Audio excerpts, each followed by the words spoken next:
Bienvenue dans l'émission Le Business du Fitness, le podcast pour comprendre le futur du fitness et inspirer tous les professionnels à devenir une meilleure version d'eux-mêmes. Je suis Andy, coach sportif depuis 20 ans et j'accompagne des coachs et des patrons de clubs à créer un business dont ils sont fiers. Avec ce podcast, je vous propose de rencontrer ensemble des personnes inspirantes. L'idée est de rentrer dans leur tête et de comprendre comment ils en sont arrivés là aujourd'hui. Si vous voulez recevoir toutes les notes de l'épisode, pensez à vous inscrire à la newsletter. Vous trouverez le lien dans la description. Dans l'épisode du jour, j'ai le plaisir d'inviter un couple formidable, Mej et Mo, qui sont passionnés de fitness et de freestyle en step et en aérobic. Rapidement, ils deviennent présenteurs en freestyle. Avec la Covid, ils sont obligés de pivoter et de changer de business model. C'est de là qu'est né Human Fit, leur programme de coaching en ligne. On a parlé de plein de choses passionnantes. Le freestyle est-il has-been ou a-t-il encore de beaux jours devant lui? Comment préserver son corps quand on est instructeur fitness? Comment démarrer dans le coaching online en plein Covid? Comment créer une véritable communauté autour de son business? Le concept de la valeur et la puissance de la double offre. Comment structurer un business quand on est en couple? Et encore beaucoup d'autres choses. Bref, je ne vous en dis pas plus et je laisse place à notre conversation avec Mej et Mo. Salut à tous, bienvenue dans ce nouvel épisode et aujourd'hui j'ai la chance d'être avec Meg et Mo de Human Fit. Salut. Salut, bonjour à tous. Tout le monde. Salut Andy, salut tout le monde. Alors, juste mon prénom, ça se prononce Mej. Mej. Ah ben voilà, ouais, voilà. L'habitude, hein, t'inquiète. Bon bah, excuse-moi Mej, du coup. Je voulais vous faire intervenir parce qu'on a eu l'occasion d'être dans le même mastermind et votre expérience et votre parcours est super enrichissant et intéressant. Et le fait que vous soyez aussi deux en couple, même chose au niveau de l'entrepreneuriat, je pense qu'il y a des pépites à récupérer. Donc, c'est pour ça que je voulais absolument que vous interveniez dans le podcast. Est-ce que déjà, vous pouvez très simplement vous présenter tous les deux? Mohamed et Mej, donc on est tous les deux coachs sportifs depuis 2013, tous les deux. Donc on est également présenteurs de fitness dans le freestyle, donc step aérobic. Pour ceux qui ne connaissent pas, donc on intervient sur des événements sportifs en France, à l'étranger, pour la discipline step aéro. Et depuis 2020, on est coach en ligne, donc expert en perte de poids pour les femmes, les hommes. Donc, qui veulent perdre de poids et reprendre confiance en elles. Et cette partie, donc, on l'a fait en ligne depuis 2020, comme je viens de dire. Yes, tout pareil. Depuis combien de temps vous êtes ensemble? Depuis combien de temps vous vous connaissez? Donc, début 2016. Ouais, on est ensemble depuis 2016, mais on se connaît depuis 2014. Ouais. Ok. Et du coup, j'aime bien poser cette question, c'est revenir un petit peu aux fondamentaux. Pourquoi en fait vous êtes rentré dans le domaine du fitness? Qu'est-ce qui vous a intéressé et par quel phénomène vous êtes arrivé dans cet univers-là? Là, pour le coup, on a deux parcours différents. Ouais. Tu commences ou je commence? Allez, je commence. Pour moi, ça a été un petit peu comme un médicament et une révélation. C'est-à-dire, suite à un problème personnel, j'ai été tirée dans un cours de fitness avec des gros a priori, ouais, mais c'est pas fait pour moi, etc., etc. Et je suis tombée complètement amoureuse de ce milieu, de cette discipline. Je me suis dit, mais c'est génial, on peut partager, on peut échanger avec tout le monde, il y a une super ambiance, etc. Et à partir de là, ça a été une révélation. Donc, je partais avec des gros a priori et ça a tout cassé. Ok. Et c'était quoi les a priori que tu avais du coup? C'était un petit peu, moi je préfère faire du sport en extérieur, dans le milieu naturel, j'ai besoin d'aller courir, je faisais beaucoup d'équitation, d'athlétisme, donc pour moi le sport ça se passait dehors, ça se passait, pour prendre du plaisir, il fallait qu'on soit proche des animaux ou en extérieur. Et puis le fitness, c'est pas du sport, c'est ça? Et puis non, alors peut-être pas jusque-là, mais voilà, c'était pas dans mon univers, on va dire. Ok. Et tu n'as pas été déçu du coup de l'envers du décor? Parce que souvent, de l'extérieur, les gens te disent « Wow, tu as un métier super cool, tu fais faire du sport. » Et puis quand les gens rentrent dans ce domaine-là, ils se disent « Ah ouais, mais non, en fait, c'est un vrai travail, tu vois. » Et comment toi, tu as pris, comment tu es rentré dedans et du coup, qu'est-ce qui t'a le plus intéressé? Bah, en fait, je pense que au vu que j'arrivais avec ces idées un petit peu à reculons, j'avais pas une image vraiment de rêve, etc. Donc, je me suis juste laissée surprendre progressivement par la discipline et ça a été plutôt l'inverse en fait. Je me disais, ouais, mais non, ce métier, c'est juste compter jusqu'à 8. Et au final, non, je me rendais compte que non, progressivement, c'est apprendre aux gens à se servir de leur corps, c'est partager aussi une énergie, partager un bien-être, etc. Donc, moi, ça a été vraiment le chemin inverse.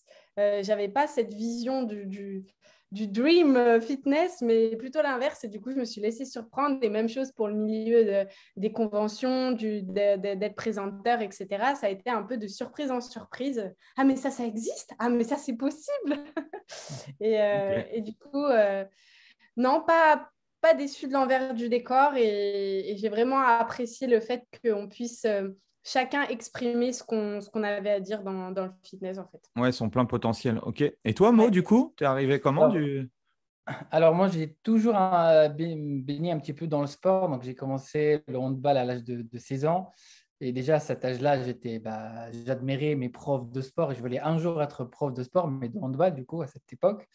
Après, j'ai fait de la danse et je voulais être prof de danse un jour. Et moi, je suis arrivé en 2013 aussi, du coup, en France. Et j'ai passé, du coup, mon diplôme équivalent ici, donc le PPGEPS. Ouais.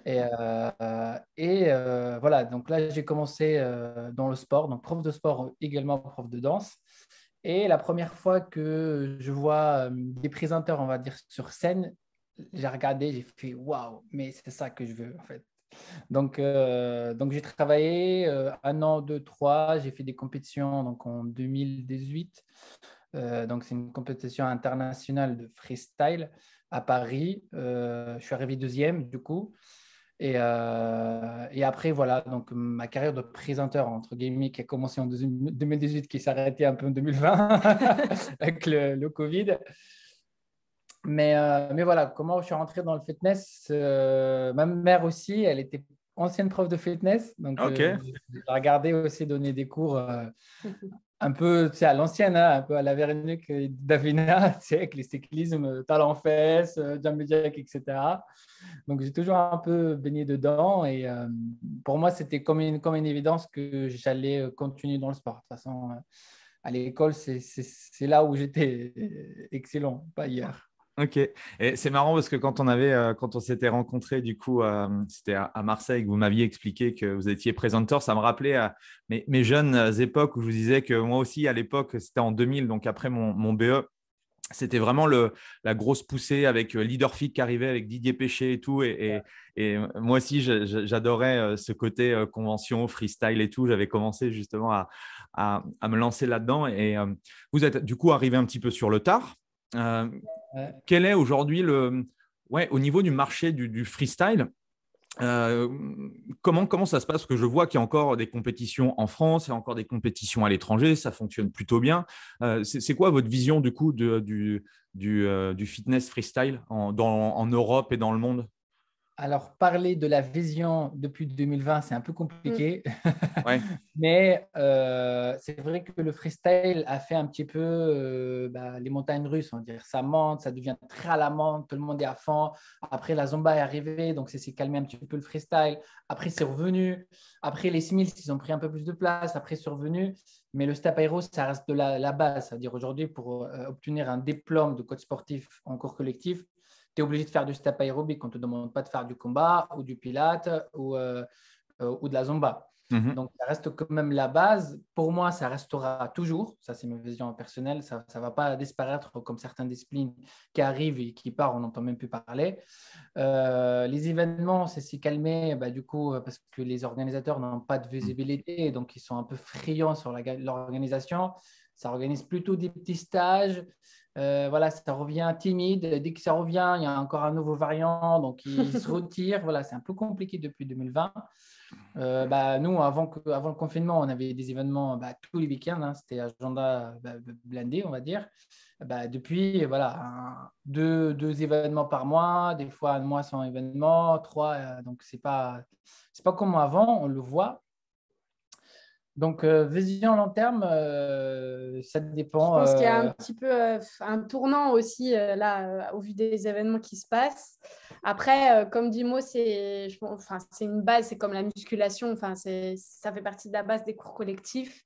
Euh, la seule chose qui change un petit peu aujourd'hui, c'est comment la jeunesse va visualiser Exactement. l'apprentissage parce que c'est une discipline qui demande de se casser la figure, d'apprendre, d'avoir des moments d'échec, de doute. C'est très difficile. C'est pas juste apprendre un script, les Smiths et le retranscrire. Là, c'est vraiment, ça fait partie aussi Il faut être créatif. Voilà, ça demande de la Puis créativité. surtout que j'ai l'impression aussi dans nos formations, du coup, dans le BPGEPS ou autre, on aborde beaucoup moins du coup le STEP, le LIA, le ILO, enfin tout ce qu'on faisait. Moi, je me souviens au brevet d'État des métiers de la forme, on avait un cursus vachement poussé, on avait beaucoup d'heures de pratique et tout. Mhm. Donc, la question moi, que je me pose, et peut-être qu'il y a des amoureux du freestyle qui vont écouter ce podcast, ça a été quoi pour vous comment vous avez fait pour percer en fait dans ce milieu-là? Et est-ce qu'il y a encore de la place aujourd'hui pour le freestyle français et puis pour faire un petit peu comme vous faites aujourd'hui? Alors, forcément, si on met entre parenthèses ces 2 années, mais voilà, si ça revient un petit peu, on va dire, en ordre, vous pourrez reprendre vos activités. Qu'est-ce que vous pourriez donner comme conseil justement aux jeunes qui vont reprendre le flambeau? Je pense que c'est comme dans tous les domaines, c'est-à-dire pour percer, enfin, nous, comment on a fait, c'est qu'on a bossé comme des acharnés, en fait. C'est qu'on était passionnés par la discipline et qu'on a bossé pour se perfectionner, que ce soit dans les mouvements, dans la création de chorégraphie, dans la recherche de créativité, de rechercher les nouvelles tendances, comment exprimer aussi… on a un côté un peu artistique parce qu'on aime tout ce qui est danse, musique, etc. Comment le retranscrire pour amener une fraîcheur, amener une nouveauté. Donc, est-ce que toi aussi, Mej, tu avais le côté un peu danse et tout? Enfin, tu avais ce bagage-là? J'ai jamais pris de cours, mais j'ai toujours été ultra attirée par tout ce qui est musique. Tout ce qui est musique. N'ose pas le dire. Mais... Arrête. Je regardais tous les films de danse, je dansais dans ma chambre, je refaisais les chorégraphies. Donc, j'ai jamais pris de cours parce que j'avais un emploi du temps qui était très chargé, mais j'ai toujours aimé ce domaine-là. Donc, c'est vrai que ça a été aussi l'opportunité d'exprimer ce côté-là à travers cette discipline. Pour moi… Quand je me suis intéressé, du coup, moi, à l'époque, au tout début, du coup, au freestyle, moi, une des choses que je faisais, j'étais parti tous les jours, tous les week-ends en convention. J'allais, voilà, comme vous dites, aller voir un petit peu l'influence. Moi, j'adorais à l'époque les Espagnols, les Suédois aussi. Enfin, voilà, il y avait des Brésiliens aussi qui étaient super bons. Est-ce que aujourd'hui, est-ce qu'il y a des écoles, du coup, parce que, comme je disais, avec les diplômes qui nous enseignent, je pense, pas assez pour devenir un bon présentateur. Est-ce qu'il y a des écoles ou des formations qui existent? Alors, il y a des formations qui existent, mais pas vraiment des écoles pour ça. Je pense à part déjà que pour percer dans le freestyle, il faut être passionné. C'est un peu comme tout. Parce que quand tu es passionné, tu ne comptes pas tes heures de travail, tu ne comptes pas les trajets, tu fais des conventions pour apprendre, voilà, tu ne regardes pas tout ça.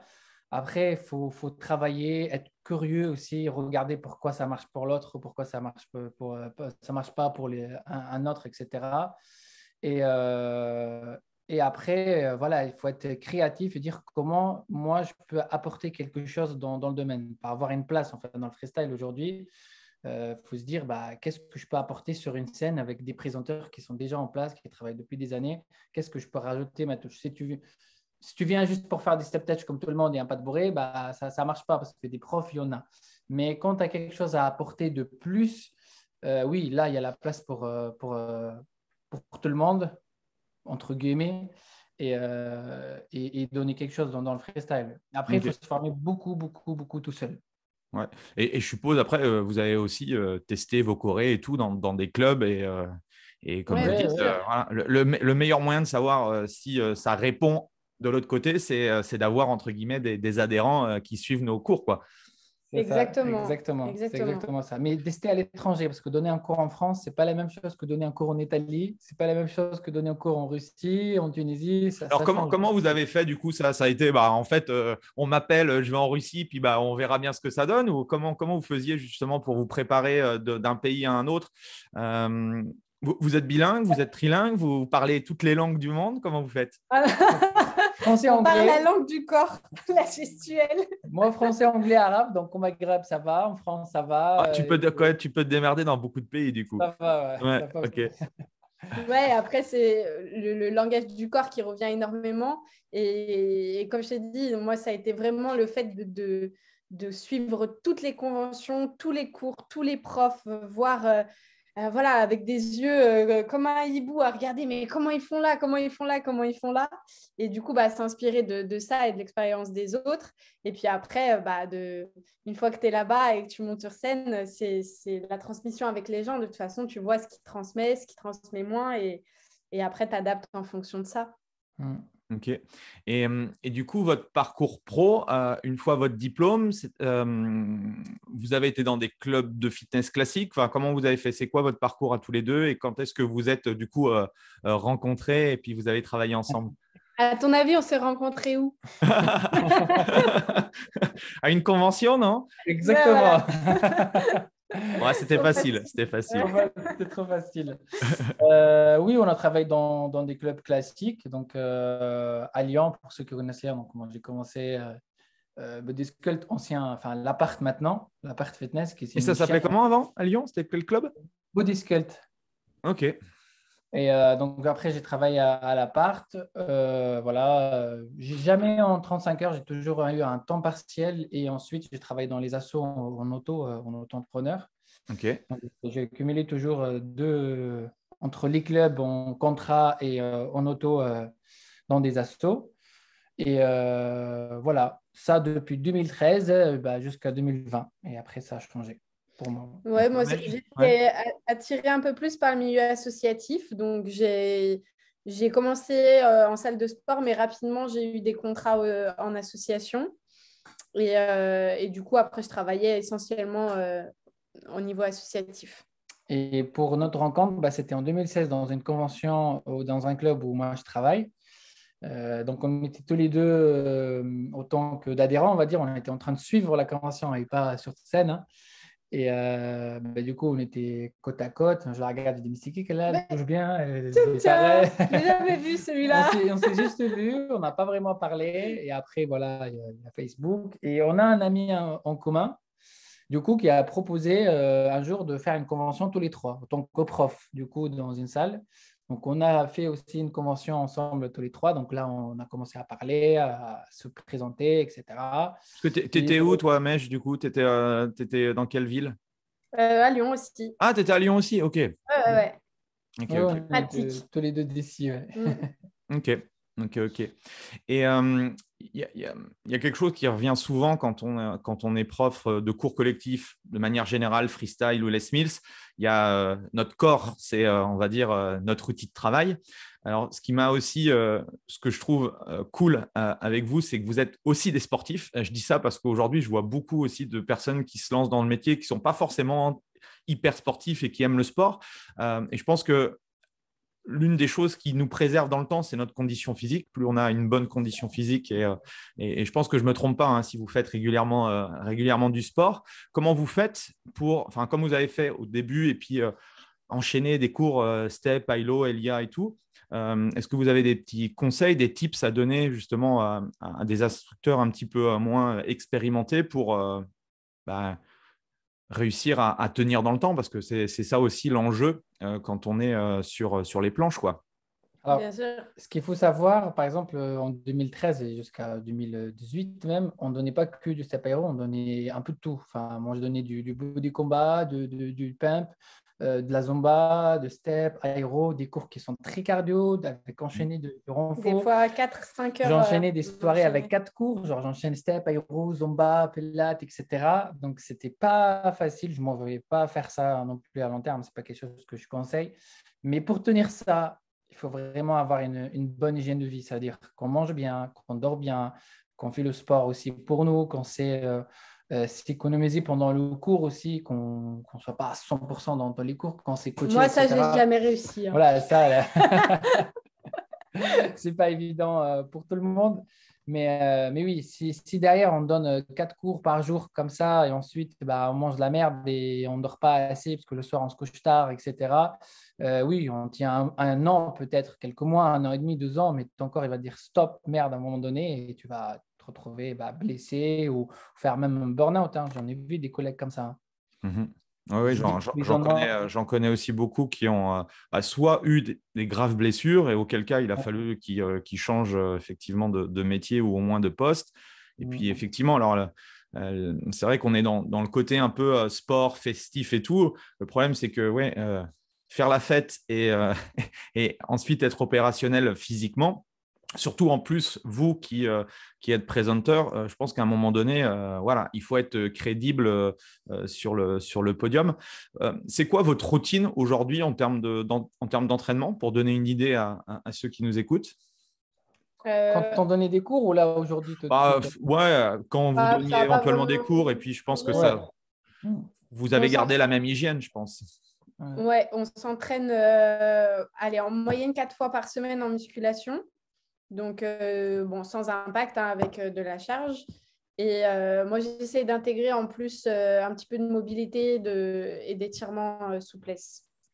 On va dire, allez, 1 fois ou 2 par semaine, mais des petites sessions de 10-15 minutes ou pas des gros entraînements. Au niveau sport, oui, c'est ça. Donc, moi, je m'entraîne 4 à 5 fois par semaine, donc musculation. Et surtout, où on va chercher vraiment l'énergie, c'est dans l'alimentation. Donc, on a un bon petit-déj le matin qui est protéiné, qui est sain. On mange bien le midi, on prend une bonne collation, on mange bien le soir, pas trop tard. Des légumes dans tous les repas, des protéines, un peu de glucides. Voilà, on mange vraiment équilibré. On essaye de pas faire n'importe quoi sur l'alimentation parce qu'on le ressent tout de suite sur notre énergie dans la journée ou le lendemain. C'est clair. Donc ça, c'est très important. Et puis garder une routine sportive, ça veut dire on ne va pas rester 3 jours sans faire du sport. Même si on voyage, on n'a pas de salle de sport, je vais prendre le temps de faire un hit dans la chambre ou ailleurs, 20 minutes, et j'ai fait ma séance. Ouais, vous êtes des psychopathes un peu comme moi, quoi. On va dire ça comme ça. Une fois que le corps il a pris l'habitude de bouger, quand il ne bouge pas, il n'est pas bien. C'est exactement ça.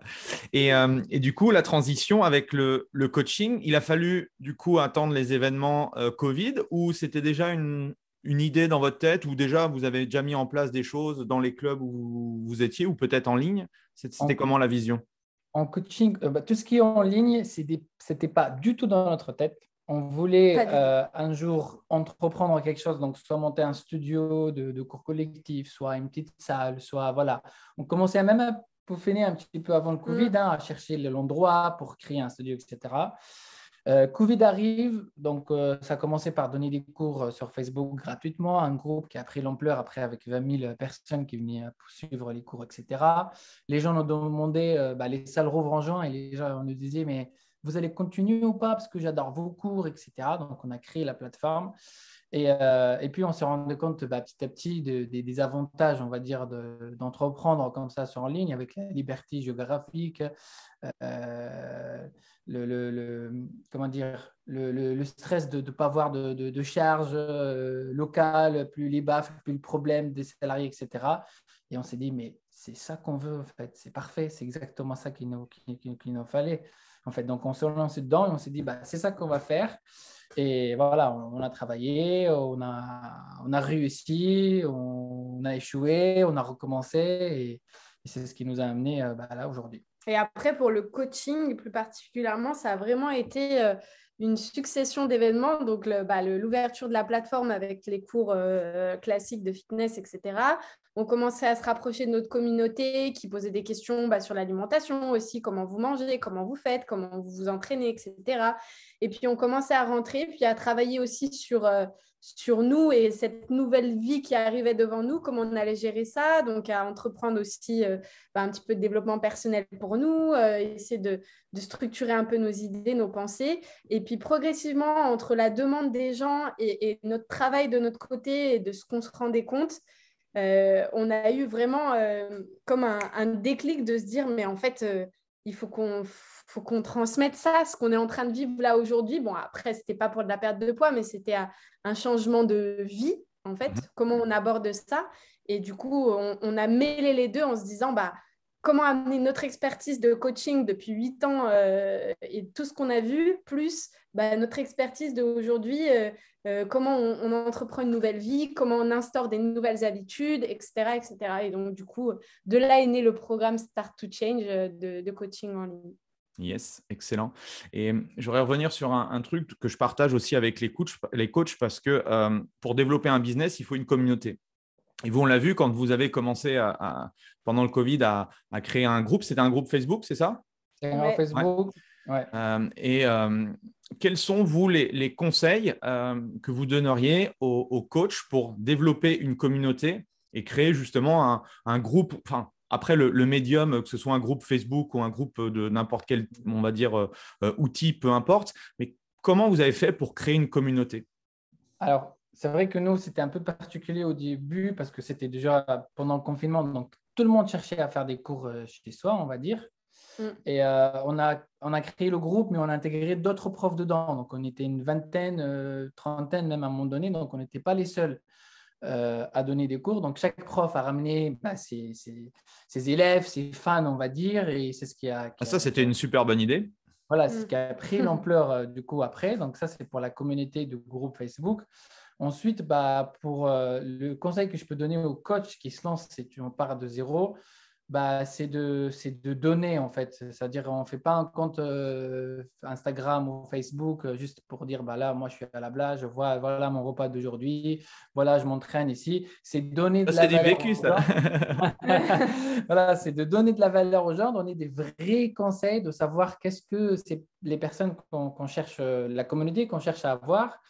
Quelles sont leurs problématiques, qu'est-ce qu'ils veulent résoudre et de leur donner tout simplement les conseils adéquats en fait qu'ils cherchent. Ouais, donc vous faisiez déjà vous faisiez carrément des cours en live, des choses comme ça?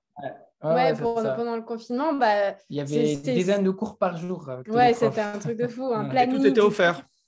Ouais, tout était gratuit. Pendant presque 3 mois. C'est ça, ouais. Et c'est ça qui a fait après que les gens nous ont suivis parce qu'on leur a offert… c'est énorme, ouais. Pendant 4 mois, 3 mois, on a reçu énormément de messages de type vous m'avez sauvé mon confinement, merci, grâce à vous. J'ai fait des cours toute la journée chez moi, etc. Il y a des gens qui ont fait plus de sport avec le confinement que sans le confinement. Il y avait des masterclass tous les jours, quoi, de freestyle. C'était de 9h du matin à 20h le soir, même des fois 22h, parce qu'on avait des Israéliens, on avait des Marocains qui donnaient cours. C'était partout, hein. Italie, Maghreb. Ok, excellent. Excellent. Et du coup, après, il y a eu la réouverture. Comment était la transition entre la réouverture, la réouverture et la nouvelle fermeture? C'est là, en fait, c'est au deuxième où vous avez switché vers un modèle payant? Tout de suite, non. Non, ça a été tout de suite parce que pareil, on recevait, en fait, c'est la demande. On recevait énormément de messages qui nous disaient mais vous ne pouvez pas arrêter, quand ça va ouvrir, il faut absolument que vous continuiez. C'était même pas arrêté encore et les gens se posaient la question quand ça rouvre, est-ce que vous allez continuer ou pas? Comment on fait pour continuer à vous suivre et vu qu'on donnait, à un moment, les gens ont dit mais comment on peut vous rendre en fait? Et du coup, ils posaient la question, mais pourquoi vous ne créez pas quelque chose de payant? On peut au moins vous rémunérer un petit peu de tout ce que vous nous donnez, etc. Au début, on disait non, on va reprendre notre vie. Non, on fait ça pour être solidaire et tout. Comme quoi, la puissance d'une communauté, quand on apporte de la valeur à une communauté, la communauté, elle te redonne 100 fois. Ouais, ça a été vraiment incroyable. Et du coup, on s'est dit, ça nous a fait réfléchir. On s'est dit, il y a énormément de demandes. Premier message, on ne se dit rien. Deuxième, non. 10e, non. 20e, on commence à se dire, il y a peut-être un truc. Et puis, plus ça allait, et puis on se disait, il faut qu'on se lance. Et du coup, ça a été en 1 mois et demi, je pense. On a lancé fin juin le site. Donc, on a commencé à travailler dedans. Donc, vous, tous les deux, vous êtes, entre guillemets, sortis du modèle gratuit pour développer une plateforme payante, c'est ça? Mais une fois que ça avait rouvert, donc on est resté gratuit tout le long du confinement. Et une fois que ça a rouvert, on s'est dit, bah, allez, les personnes qui veulent continuer à nous suivre, voilà, on va créer une plateforme. Et bah, forcément, de là est venue l'idée, on ne va pas seulement donner des cours, on va transmettre aussi notre hygiène de vie, bah, comment on mange, nos recettes, nos conseils, etc. Et du coup, on a créé la plateforme. Avec deux lives par semaine, donc on tient toujours, avec une nouvelle recette ou un nouveau training cours du HIIT une fois par semaine, avec un onglet conseil, un onglet training, training en salle aussi, donc il y a des programmes de musculation. Et les lives sont sur le freestyle, la danse, du training, pilates, méthode douce, stretching. Il y a un roulement, je suppose, chaque semaine ou chaque mois, c'est ça? Exactement. Et du coup, bah, quand on a lancé le site, on était comme ça. On s'est dit, bah, ça se trouve, la communauté, on ne sait pas. Hein, et la réponse du présente, mais un truc de dingue. De dingue. Franchement, on était trop touchés. Et du coup, ça nous a donné vraiment la niaque pour se battre et se dire, bah, on ne dormait pas, on faisait des nuits blanches, mais ça valait le coup, quoi. Ok, excellent. Et donc, vous êtes passé d'un business on va dire, de cours, on va dire, à l'unité à un abonnement mensuel, je suppose? Oui, c'est ça. Mensuel et annuel. Ok. Et il y avait différentes gammes dans votre programme ou vous avez commencé simplement au début, très simplement, avec une seule offre et puis vous faisiez rentrer les gens dans votre on a commencé avec une seule offre. Une seule offre, ouais, c'est ça. Ok. Quand tu rentres, tu as accès à tout. Qu'est-ce qui a été pour vous le plus difficile de passer un modèle, on va dire, physique à ce modèle, on va dire, 100% online? C'était quoi les difficultés, enfin, peut-être pas les difficultés, mais les problématiques que vous avez rencontrées? Moi, je sais, le plus difficile, je pense que ça a été de se faire à la technique, en fait. De transvaser son cerveau, à dire, OK, donner un cours, je sais faire, tout ça, je sais faire, mais comment on passe à mettre tout ça en ligne, en fait, copier des lignes de code pour transférer les lives, comment on va mettre le live fermé, puis après ouvert, puis créer des espaces membres, etc. Tout ça, c'était très, très flou au début et je pense que, en tout cas, pour moi, ça a été plus difficile, le côté un peu technique. On va dire. Et au niveau de la technique, pour donner les cours de freestyle et tout, vous étiez chez vous? Non, on a un studio du coup de tournage. Au début, on était dehors parce qu'on voulait. Chez nous, c'était pas possible, il n'y a pas de place. Il n'y a pas de place. On était en extérieur et après, on a. C'était le mois de juin, donc ça allait. Ouais, ça allait. Et après, on a cherché un studio enfin un studio, c'est un box de stockage qu'on a réaménagé en studio de tournage du coup. Okay. Donc aujourd'hui, vous avez un studio qui est réservé exclusivement pour vos sessions. C'est excellent. Ouais. Excellent. Et après, d'un point de vue technique, vous utilisez quoi, vous, comme système? Je ne sais plus, vous utilisez pour l'espace membre et tout? WordPress. WordPress, ouais, vous avez fait un site WordPress et puis, OK. Et Vimeo, du coup, pour faire les lives et on transfère le live Vimeo dans la plateforme WordPress. Excellent. Excellent. Donc là, il doit y avoir pas mal de contenu depuis. Grave. Excellent. Et du coup, comment vous avez fait du coup, si vous avez rajouté un petit peu plus de valeur avec du coaching, avec l'alimentaire et tout, du coup, vous avez augmenté le prix de votre accompagnement ou comment vous avez fait du coup? Alors, ça vous est venu comment tout ça, cette réflexion-là? La réflexion, c'est par rapport à la demande. Ça veut dire on donne des conseils aux gens, comment manger, etc. Mais ils n'ont pas pour autant des résultats en fait qui sont concrets. Donc, à partir de là, on a compris, on sait de toute façon qu'il faut accompagner les gens, d'avoir un coaching personnalisé, qu'on peut avoir des échanges par SMS, d'avoir un programme structuré. Parce que voilà, tu viens, il y a des vidéos qui sont comme ça, tu choisis tout seul, c'est comme un cours collectif. Tu arrives dans la salle, il y a un planning, tu fais le pump, tu fais la zumba, voilà, personne ne te pousse. Mais quand il y a un programme, le coach te dit voilà ce que tu as à faire, voilà comment tu manges, etc. Donc, c'est là qu'on a créé un programme qui est complètement à part du coup de la plateforme. Ce n'est même pas sur la plateforme d'ailleurs, c'est sur un autre espace membre, etc. Et d'où on a créé la plateforme premium, l'offre premium, on va dire, où on accompagne les gens sur leur entraînement, sur leur alimentation, on regarde même leur assiette, etc. On donne tous les conseils. Et sur le mindset, donc sur l'état d'esprit, sur les obstacles, sur la difficulté, sur leur pourquoi, sur leurs croyances limitantes, etc. On va vraiment un peu plus en profondeur, on va dire. Excellent. C'est super inspirant et j'espère que tout le monde prend des notes, là, ceux qui écoutent le podcast, parce qu'on dit souvent que c'est nos clients qui nous donnent en fait les solutions. Bah, tout simplement, vous avez simplement écouté, vous avez simplement tendu l'oreille et écouté ce que demandaient vos clients et vous leur avez donné, quoi. Exactement. Ouais, c'est ça. Exactement. C'est ça. OK. Et quelle est votre vision, du coup, dans les 6 à 1 an, 2 ans? C'est quoi vos objectifs pour le futur? De tout piquer. C'est de transformer un maximum de femmes. On a une communauté un peu plus féminine, mais de transformer un maximum de personnes parce qu'on voit à quel point ça change leur vie, ça change leur façon de voir les choses, ça change leur niveau de bonheur augmente fois 1000. Donc, maintenant, c'est un moteur qui nous nourrit. Et on se dit, mais il faut absolument qu'on montre ça à tout le monde. Regardez comme c'est trop bien quand on prend soin de soi, qu'on est bien dans son corps, il y a tout qui se débloque après.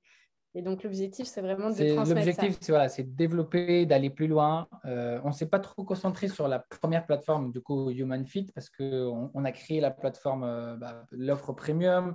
Voilà, tu mets tout l'espace membre, tu mets la stratégie marketing, tu mets ça, tu mets ci. Donc, on n'a pas trop travaillé sur Human Fit. Donc, le but maintenant, c'est de développer ces Human Fit aussi parce que c'est… Parce que du coup, vous avez 2 offres. Une offre, on va dire, standard et une offre premium, c'est ça? Exactement, ouais, c'est ça. Donc, développer la première offre aussi parce qu'on a délaissé pendant quelques mois. Et même pour les coachs d'ailleurs, parce qu'il y a énormément de valeur que ce soit dans la pédagogie de freestyle, de step aérobique, que ce soit dans la pédagogie de renforcement, de pilates, etc. On a mis énormément de valeur. D'ailleurs, il y a beaucoup de profs qui nous suivent aussi et qui retransmettent leurs cours et qui apprennent par rapport à ça. Donc, développer un petit peu ce côté-là aussi. Et aller plus loin aussi sur l'offre premium, donc coacher encore plus de personnes, développer vraiment, augmenter aussi notre visibilité, donner plus de valeur, que ce soit gratuit ou payant aux personnes qui sont dans le besoin et aller plus loin tout simplement. Donc, imaginons que là, vous passez votre BPGEPS aujourd'hui même, vous sortez de BPGEPS tous les deux et vous voudriez vous lancer en coaching en ligne. Qu'est-ce que vous feriez avec du coup l'expérience que vous avez aujourd'hui? Comment vous feriez pour recommencer de zéro? Comment? Moi, j'ai la réponse directe. Si je viens de sortir là de formation et je vais me lancer coaching en ligne, je me fais former direct. Je prends une formation de quelqu'un qui, il a fait ce que je cherche à faire et 2, il a coaché des personnes qui ont des résultats que je souhaite avoir. Donc, je me fais former direct. Je ne perds pas de temps en fait parce que tout seul, tu vas peut-être y arriver. Mais dans peut-être 4 ans, 5 ans, tu vas te casser la gueule, tu vas perdre de l'argent, tu vas avoir des doutes. Mais quand tu es formé, tu es encadré et on te donne ce qu'il faut faire, comment accompagner les gens, quelle stratégie mettre en place, quelle valeur, comment donner, etc. Voilà, c'est un plan structuré comme les personnes qu'on coach. Tu peux perdre de poids seul en prenant des infos sur Google, regarder 3 vidéos sur YouTube, écouter la voisine qui te dit mettre ses 30 dans l'eau le matin et faire n'importe quoi pendant des années pour à la fin comprendre qu'il ne faut pas faire un régime, mais il faut rééquilibrer. Mais ça peut prendre des années, pour certains, même toute leur vie. Et c'est la même chose pour le coaching en ligne. Si tu te lances tout seul, tu peux faire des heures, ça peut durer 4 ans, comme des ans, comme 15 ans. Donc, si je veux prendre un raccourci, je prends un formateur, un accompagnement et je me fais accompagner. Et pour vous, l'entrepreneuriat, c'était quelque chose d'inné ou c'est quelque chose qui vous faisait peur ou vous connaissiez Non, peur, pas du tout. On a toujours eu l'envie de travailler pour nous, c'est-à-dire même quand on travaillait en tant que coach, on était en auto-entrepreneur, on s'est mis tout de suite en auto-entrepreneur, on voulait avoir cette liberté de si on voulait partir en convention, qu'on puisse, si on voulait prendre quelques jours, qu'on ne soit pas bloqué en fait.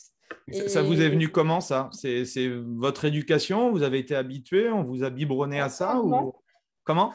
Pourtant, en tout cas, je parle pour moi. En tout cas, non, c'était plus la filière plus classique. Mais tu te rends compte, tu n'as pas de CDI. Voilà, là, si du jour au lendemain, il t'arrive quelque chose, tu n'as rien, tu n'as pas de sécurité. Oui, mais j'ai ma liberté. Donc, pour moi, ça a toujours été… toujours été en moi, toujours été cette sensation. Pareil, ouais, j'ai toujours pris des risques dans ma vie, on va dire, qui sont grands ou petits, hein, plus ou moins, mais que ça se paye en fait. J'ai quitté mon pays, je ne savais pas trop ce que j'allais retrouver, faire ici, mais voilà, c'était peut-être un risque, mais je vais quand même. On me dit Comment vous avez travaillé ce mindset? Parce que moi, ce qui me fascine du coup, depuis que je rencontre des entrepreneurs dans le fitness ou dans n'importe quel type d'industrie, pour moi, c'est le mindset qui fait la décision, enfin qui fait la décision, hein, parce que Oui. avoir des connaissances, tu vois, on n'y connaît rien, un ClickFunnels, on apprend, on n'est pas con, voilà. Enfin, la technique dans tout, on connaît rien, la nutrition en sport, on peut se former. Par contre, le mindset, je trouve que c'est la chose la plus indispensable mais la plus compliquée. Du coup, ça va vraiment à l'intérieur de soi. Et du coup, quand vous me dites, ouais, c'était naturel. Et je suppose qu'il y a eu des déclics à un moment donné. Est-ce que c'est peut-être des livres? Est-ce que c'est peut-être une rencontre? Non, j'arrivais pas à… Alors, des livres, c'est maintenant. Donc là, moi, je me mets à lire des livres. Là, je me mets vraiment à travailler mon mindset, mais tous les jours, hein. Je ne passe pas une journée sans travailler sur mon mindset, que ce soit en podcast, vidéo ou livre. Mais à cette époque-là… moi, si je dois Parce que pour quitter ton pays, Mo, tu vois, c'est fou de quitter son pays, de se dire, bon, allez hop, je vais dans un autre pays que je ne connais pas et puis je vais construire quelque chose. C'est super inspirant, quoi. J'aime toujours aussi voir, ce qui nous fait peur, c'est l'inconnu en fait. On sait pas, on sait ce qu'on va quitter, mais on ne sait pas ce qu'on va avoir. Et c'est ce qui nous bloque des fois, la peur en fait de se lancer, la peur d'échouer. Peut-être il va m'arriver ça, peut-être je vais me retrouver tout seul, peut-être je vais me retrouver sans argent. Et tout ça, ça nous bloque. Et au début, quand tu ne travailles pas sur ton mindset, c'est-à-dire quand tu n'as pas vraiment la conscience de tout ça, je pense que c'est la confiance en soi qui arrive en jeu et qui, quand tu l'as mis en premier plan, ça veut dire j'avais confiance à mes capacités, c'est-à-dire même si je me casse la gueule et que je pars de zéro, j'ai des bras, j'ai des jambes, Oui, j'ai un cerveau, je travaille, j'apprends et je recommence. Voilà, c'est ça qui me poussait, on va dire, avant. Et maintenant, voilà, j'ai acquis un mindset plus… Ouais, ça se travaille. Ça se travaille, oui. Mais avant, j'avais assez confiance en moi, on va dire. Moi, je pense il y a eu pas, des éléments qui déclenchent. Par exemple, la perte d'un ami qui était très jeune. Ça peut être aussi des choses comme ça qui déclenchent. Mes parents qui ont toujours été un petit peu débrouillards. Voilà, ils n'avaient pas grand-chose, mais ils allaient quand même à l'aventure, voyager, etc. Donc, je pense que ça casse aussi des barrières, des peurs, etc. Et au fur et à mesure, on se construit avec ces expériences de dire, ah ouais, j'avais un ami qui est décédé du cancer à 17 ans et moi, j'ai la chance de vivre et d'être là, mais je ne vais rien louper, rien regretter. Puis ça avance progressivement petit à petit et ça se construit. Pareil, je suis partie en Australie pendant un an sans rien, avec même pas 1 000 euros dans la poche. Et du coup, je suis rentrée avec une expérience de dingue, plus de 15 000 euros sur mon compte bancaire. Enfin, et donc, du coup, tout ça enrichit le fait de me dire comme mot, j'ai des bras, j'ai des jambes, j'ai une réflexion, je peux m'en sortir en fait. Peu importe, je repars de zéro, je recommence. Je l'ai déjà fait 1 fois, 2 fois, 3 fois, pourquoi pas 4. Et puis voilà. Excellent. Excellent. Et bosser en couple alors? Bosser en couple, franchement, c'est de la merde, je vous déconseille, je rigole. Non, franchement, là-dessus, je ne sais pas si c'est de la chance, on peut dire que c'est de la chance, mais on est vraiment ultra, méga compatibles. Et du coup, je peux comprendre que certaines personnes qui travaillent en couple, ce soit difficile parce qu'il faut avoir une vision et la communication, c'est la clé numéro 1. Communiquer. Ouais, que ce soit dans le business ou dans la vie privée. Nous communiquer, des fois, on travaille moins juste pour communiquer. Donc… Des fois, on communique trop. Tu vois, on ne travaille pas beaucoup, mais alors on communique. Mais bon, on a trop communiqué, on va travailler maintenant, non? Comment vous répartissez du coup? Est-ce qu'il y a une répartition vraiment très stricte des tâches ou c'est un peu au feeling en fonction des jours ou en fonction du moment? C'est pas au feeling, mais c'est pas très strict non plus. Mais c'est vrai que moi, j'ai tendance à être doué dans certaines tâches elle va peut-être douée dans d'autres. Et du coup, on va répartir. Ça se fait naturellement, en fait. Par exemple, tout ce qui est montage vidéo, tout ce qui est montage vidéo, photo, etc., c'est moi qui va s'en occuper. Donc, j'ai plus de facilité. Je fais ça depuis longtemps. Pour d'autres tâches, ça va être elle qui va s'en occuper. Tout ce qui est justement de mettre les choses en ligne sur le site, de créer l'organisation, les plannings, etc. Ça va être plus moi qui va qui va m'en occuper. Et on n'a pas défini, mais ça s'est fait naturellement, selon les compétences de chacun. Ok. Et c'est quoi une journée type de Mo et Mej, du coup, c'est quoi vous levez à quelle heure et vous vous organisez comment? Une journée type. Donc, en général, c'est entre 7h et 8h. Donc, on va dire à 7h30, le réveil. Tu lui emmènes le petit déjeuner au lit? C'est plutôt l'inverse, mais bon. En général, c'est moi qui fais le petit-déj. Ah, c'est top. C'est top. Alors, ce qu'il faut savoir, c'est que moi, je suis ancien, on va dire, très grand dormeur. Et le réveil, pour moi, c'est un carnage. On a beaucoup travaillé là-dessus. Donc, j'ai beaucoup travaillé là-dessus. Ah bah, ça va, 7h, 8h, du coup. Oui, c'est pas mal. Mais du coup, moi, je me lève, je mets mon pantalon, t-shirt et je marche direct. Je sors de la maison, je marche, sans rien faire. Allez, peut-être je vais aux toilettes avant, mais rien d'autre. Je marche direct. Donc, ça, c'est pour me permettre de me réveiller. Avant, le réveil sonne 5, 6 fois, je le remets, etc. Voilà, je me couchais tard aussi, c'est pour ça. Donc, maintenant, je me couche tôt. Je lis avant de dormir. Avant, c'était téléphone, Instagram, les réseaux avant de dormir, c'est ce qu'il faut éviter quand on veut entreprendre et vraiment construire des choses qui sont grandioses. Donc voilà, je lis avant de dormir, je me couche plus tôt, donc 23h, 23h30, on se lève à 7h30. Moi, je marche, du coup, c'est elle qui prépare le petit-déj. Donc, je finis ma marche, j'ai mon petit-déj prêt, donc ça, c'est plutôt cool. On prend le petit-déj. Alors, avant, c'était, du coup, moi, je mettais mon côté mindset le matin, lecture le soir, et le matin, c'est soit podcast, soit vidéo. Donc, je me mets ma petite 30 minutes de mindset. Des fois, elle se met avec moi, des fois, non. Et ensuite, on va à l'entraînement. Bon, ces derniers temps, j'ai enlevé ce côté mindset parce qu'on travaille sur un projet immobilier, pour un investissement immobilier. Du coup, on se forme sur l'immobilier. Donc, le matin, c'est petit-déj, immobilier. On structure un petit peu ce qu'on a appris, on met des choses en place. On va s'entraîner.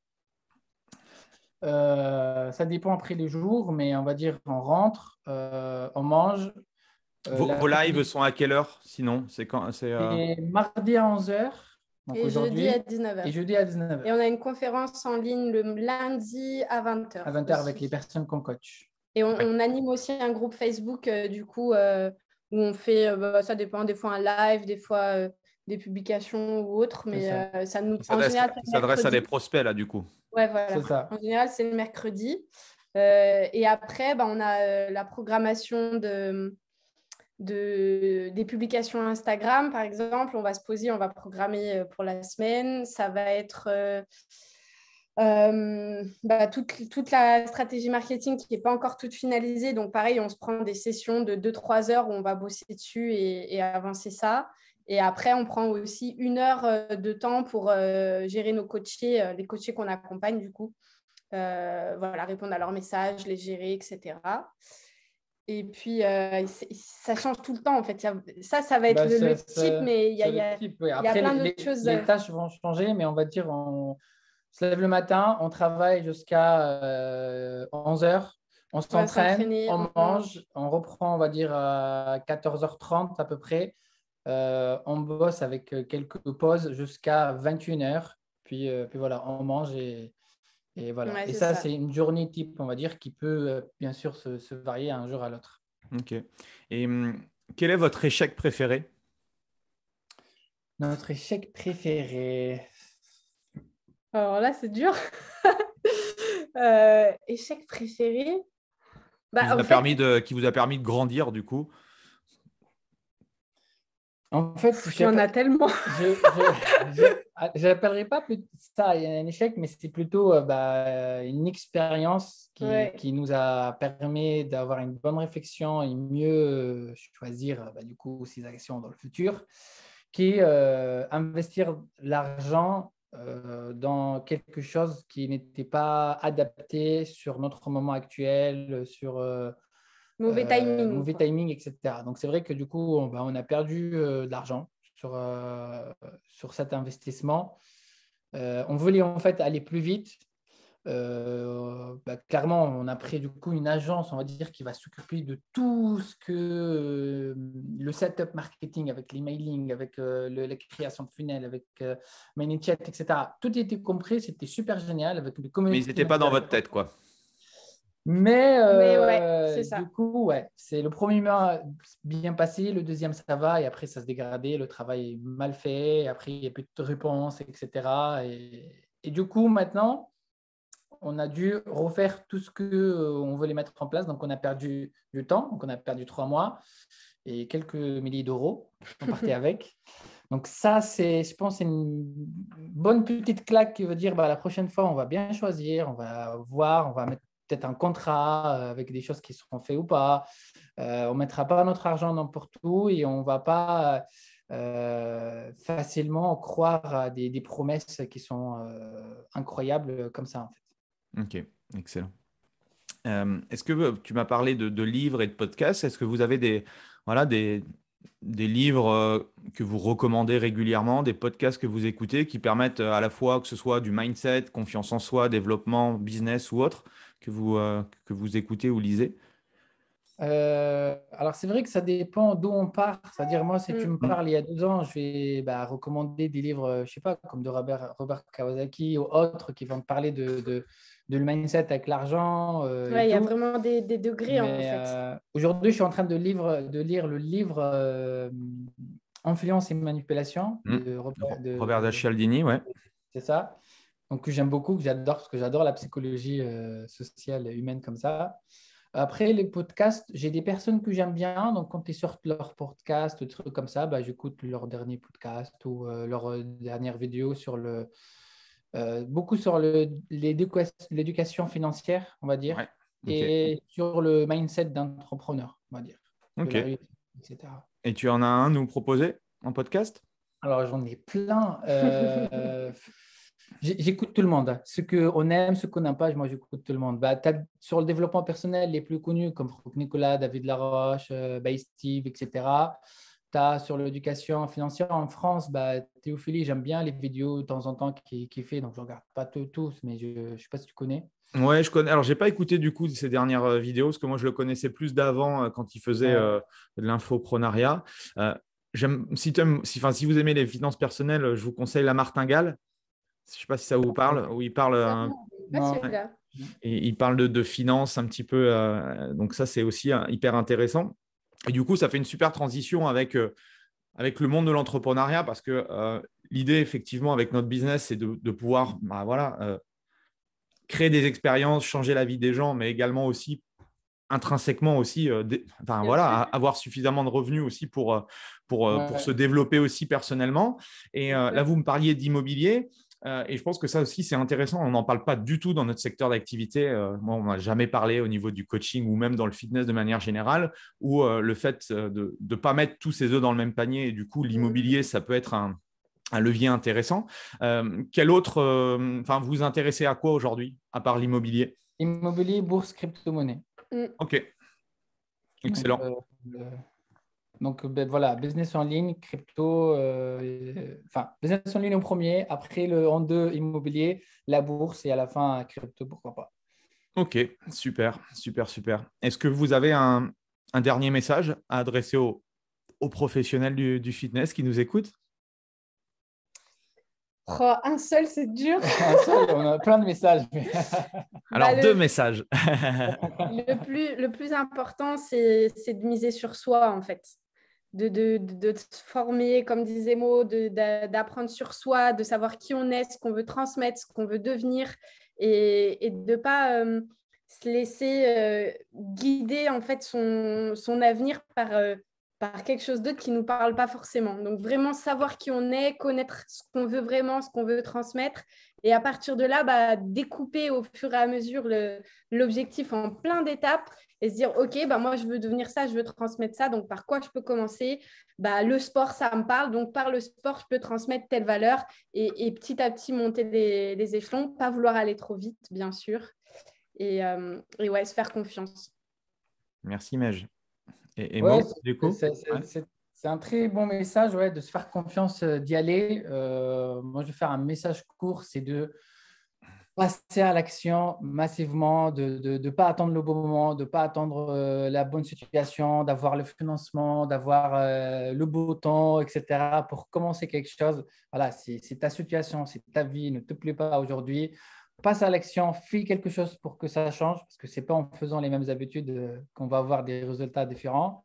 Donc voilà, passer à l'action, se former, avancer, bien s'entourer aussi. N'hésitez pas il ne faut pas hésiter à demander de l'aide en fait, des gens qui ont plus d'expérience, donc de bien s'entourer et d'aller chercher de notre vie de rêve en fait. C'est possible. Excellent. Bah, c'est un super message de fin. En tout cas, merci à tous les deux. C'était vraiment cool. Merci également à ceux qui nous ont écoutés jusqu'au bout. N'hésitez pas à mettre un 5 étoiles et un petit commentaire. Où est-ce qu'on peut vous retrouver sur les médias sociaux? Où est-ce que vous êtes le plus présent? Donc maintenant, on développe bien HumanFit. Donc HumanFit sur Instagram, HumanFit sur Facebook. Et puis notre site, il s'appelle humanfit.com. Donc human-de-milieu.fit.com. Ok. Bon, bah, je mettrai tout ça dans la description de l'épisode. Merci tous les deux. C'était cool. Au plaisir en tout cas de vous revoir. Et puis, on se dit à très, très vite. Ciao. Merci beaucoup. À bientôt. Au revoir. Ciao. Voilà, c'est fini pour aujourd'hui. J'espère que l'épisode vous a plu. Merci d'avoir passé ce moment en ma compagnie. Deux petites choses avant de vous quitter. Si vous cherchez les notes de l'épisode ou que vous voulez tout simplement me contacter personnellement, allez sur mon site andypoiron.com. Donc tout attaché, www.andypoiron.com. Vous trouverez toutes les informations nécessaires. Et dernière chose, et c'est la plus importante pour moi, si vous voulez m'aider à promouvoir ce podcast, eh bien vous mettez un avis 5 étoiles sur Apple Podcast. Si vous regardez cet épisode sur YouTube, eh bien pensez à liker et à vous abonner à ma chaîne YouTube et pensez à en parler autour de vous, pensez à en parler à vos amis ou à vos collègues dans le fitness. Ça permettra véritablement à ce podcast d'avoir beaucoup plus de visibilité. Voilà, en tout cas, merci, à très vite pour le prochain épisode.